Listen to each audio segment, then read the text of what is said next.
Hello, this is Kate. Thank you for rejoining me on my YouTube channel. I wasn't planning to do any recording today, but I do feel inspired and in some ways compelled to share the information that I'm about to share with you. And if it's just for one person, then in my view, it's absolutely worth it. I do thank those of you who were talking to me about the audio issues. That is in hand. I wasn't able to go out and get the mic today, but it is in hand. So please bear with me. Turn up the volume on your device if you need to.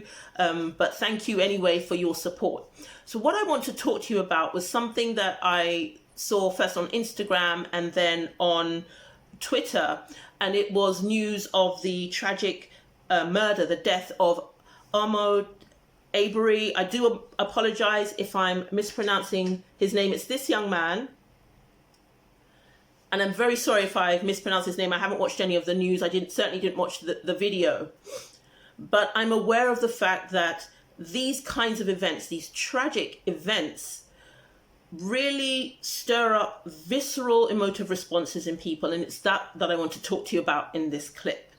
Right now, if you are a Black person in America, this sort of thing, in addition to frustration and a sense of injustice, this sort of thing may cause you to feel afraid. Now, if you are impressing that on consciousness, you are going to get evidence to support those feelings and beliefs. That's what I want to draw your attention to. Any feeling you have right now, particularly an emotive one that's powerful, that you are self-persuaded of, that is going to cause you to have the experiences that confirm that this is what you believe. In other words, you are not going to be kept safe if you become afraid. Okay, I really want you to bear that in mind. If you are a white person or someone of another ethnic background and you feel this is unfair, if you feel any guilt, if you feel any shame, you are going to get evidence to support that you have things to feel guilty about and things to feel ashamed of. I really want to drive that message home.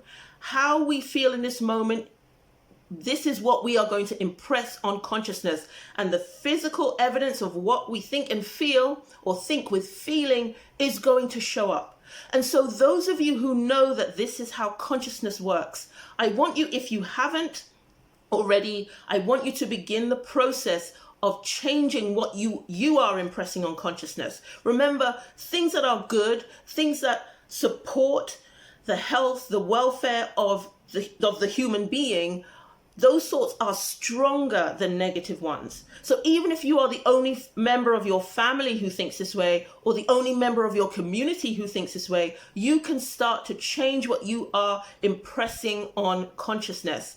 We are not going to reach a state of unity. We're not going to reach a state of equality or a state of safety if what we are impressing on consciousness is the opposite of those things.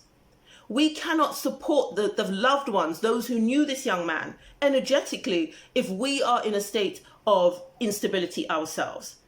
So those of you who know what to do, I'm just reminding you, because I'm a little bit removed from what's going on.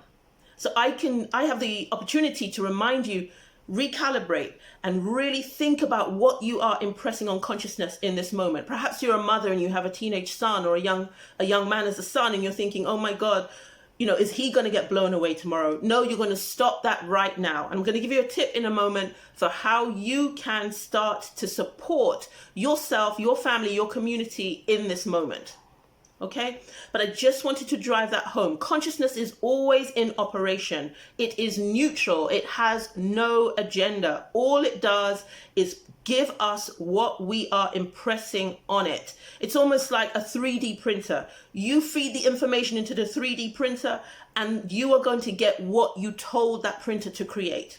Okay? So what each and every one of us can do in this moment is ask sincerely, what is the solution to this?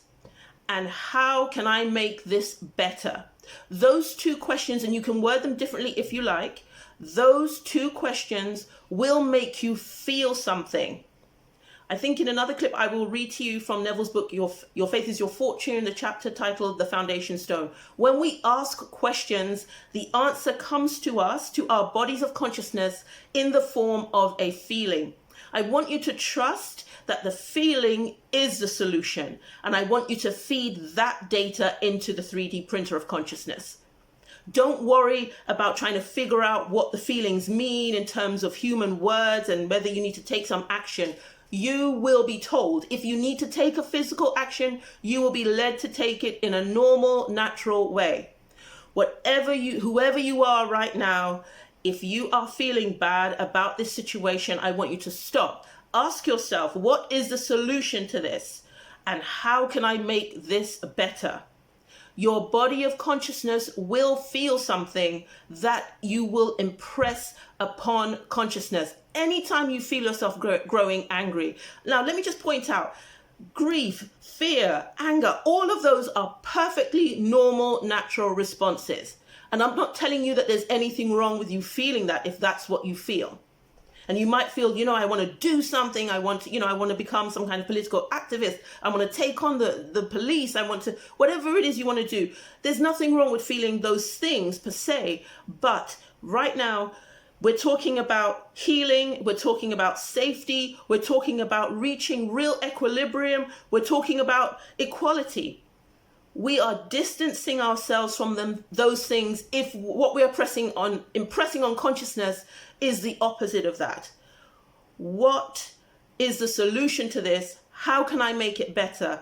This is why I'm talking about building that relationship between your human aspect and your body of consciousness. Your body of consciousness, which is you, knows so much more than your human expression. Your body of consciousness is so much stronger. Your body of consciousness is pure love. I want you to use your body of consciousness more and more and more, which is what we're building up to on this channel. And there's so much to talk to you about. But in this moment, as we process this terrible event, those of you who know that consciousness is always in operation, I want you to impress what you want to see made visible in the physical world. I appreciate you watching. If you feel that this information will be an encouragement to someone, please share it. I do appreciate your support in helping me to get my message out there, or get this message out there rather. And I just leave it up to you to use your power, your gifts in any way that you see fit. But remember, you're going to keep yourself safe. You're going to achieve what you want by being deliberate about what you impress upon consciousness as consciousness. I'll be back with you in the next clip.